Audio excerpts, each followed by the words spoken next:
বন্ধুরা, আগের ভিডিওতে আমরা উচ্চ মাধ্যমিকের বাংলা গল্পের সাজেশন দিয়েছিলাম। আজকের এই ভিডিওতে বাংলা কবিতার সাজেশন দিচ্ছি।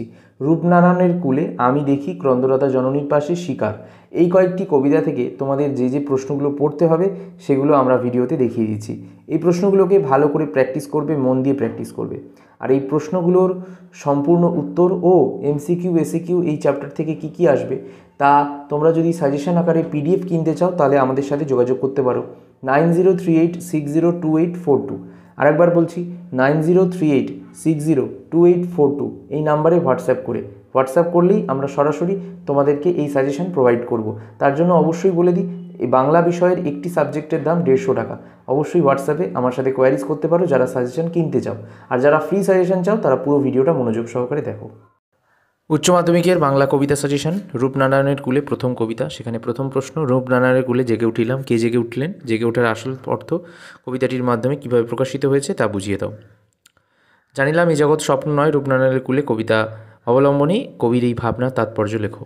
রক্তের অক্ষরে দেখিলাম আপনার রূপ, কবির এমন কথা বলার কারণ কি? সত্য যে কঠিন, এই উপলব্ধিতে কবি কীভাবে উপনীত হলেন তা রূপনারায়ণের কুলে কবিতা অবলম্বনে লেখো। আমৃত্যুর দুঃখের তপস্যায় জীবন, জীবনকে দুঃখের তপস্যা বলে কবি মনে করেছেন কেন? আলোচনা করো। মৃত্যুতে সকল দেনা শোধ করে দিতে হয়, বক্তাকে মৃত্যুতে সকল দেনা বলতে কী বোঝানো হয়েছে? সে দেনা কীভাবে শোধ করতে চেয়েছিলেন কবি? রূপনারায়ণের কুলে কবিতাটির নামকরণের প্রশ্ন সার্থকতা বিচার করো। রূপনারায়ণের কুলে কবিতাটির অন্তর্নিহিত ভাব নিজের ভাষায় লেখো। এরপর রয়েছে শিকার কবিতা।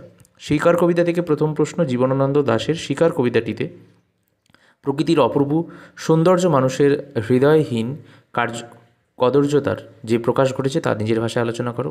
এই প্রশ্নটা অথবা দিয়ে আসতে পারে, শিকার কবিতায় যে জীবনানন্দ দাশের যে মানসিক বৈশিষ্ট্যের প্রকাশ পেয়েছে বা ঘটেছে তা আলোচনা করো বা বিশ্লেষণ করো। শিকার কবিতায় ভোর এর সৌন্দর্য পরিবেশের তাৎপর্যবাহী হয়ে উঠেছে, ব্যাখ্যা করো। মোরগ ফুলের মতো লাল আগুন, কবি এখানে কোন আগুনের কথা বলেছেন? এই আগুন সম্পর্কে কবির ভাবনার পরিচয় দাও। একটা অদ্ভুত শব্দ, কোন শব্দের কথা বলা হয়েছে? শব্দটি কেন অদ্ভুত? এরপর কি ঘটনা ঘটেছিল সংক্ষেপে লেখো। নাগরিক লালসায় নীল অমলিন প্রকৃতির মাঝে পবিত্র জীবন হারিয়ে যায় হিমশীতল মৃত্যুর আধারে। শিকার কবিতা সূত্রে উদ্ধৃত অংশটির নিহিতার্থ লেখো। রয়েছে মহুয়ার দেশ কবিতা। প্রথম প্রশ্ন, মাঝে মাঝে সন্ধ্যার জলস্রোতে অলস সূর্য দেয় এঁকে, দৃশ্যটির তাৎপর্য বুঝিয়ে দাও। এই দৃশ্যটি কবিমনে কী প্রভাব বিস্তার করে তা আলোচনা করো। ধোঁয়ার বঙ্কিম নিঃশ্বাস ঘুরে ফিরে ঘরে আসে, শীতের দুঃস্বপ্নের মতো। মহুয়ার দেশ কবিতায় মধ্যবিত্ত নগর জীবনের যে ছবি প্রকাশ ঘটেছে উদ্ধৃত অংশটির আলোকে তা আলোচনা করো। মহুয়ার দেশ কবিতায় যে কবি শহরে ধোঁয়ার বঙ্কিম নিঃশ্বাস এবং মহুয়ার দেশ ধুলোর কলঙ্ক দেখেছেন, আবার যেখানে মহুয়ার গন্ধ নেমে আসে কথা বলেন, সেখানেই কয়লার খনির গভীর বিশাল শব্দ শুনতে পান। এই ধরনের বিপরীতধর্মী তা কবিতায় কোন ব্যঞ্জনাকে প্রকাশ করেছে আলোচনা করো। আমার ক্লান্তির উপরে ঝরুক মহুয়ার ফুল, নামুক মহুয়ার গন্ধ। আমার বলতে কার কথা বলা হয়েছে? এমন কামনার কারণ কি? ঘুমহীন তাদের চোখে হানা দেয় কিসের ক্লান্ত দুঃস্বপ্ন?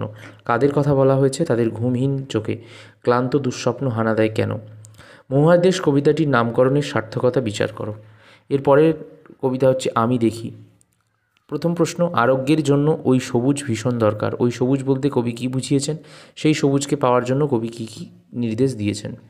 ওই সবুজের ভীষণ দরকার, এই সবুজ বলতে কী বোঝানো হয়েছে, তার দরকার কেন? সবুজের অনটন ঘটে বলতে কবি কী বুঝিয়েছেন তা কবিতা অনুসারে আলোচনা করো।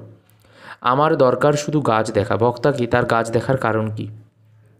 আমি দেখি কবিতাটির নামকরণের সার্থকতা বিচার করো।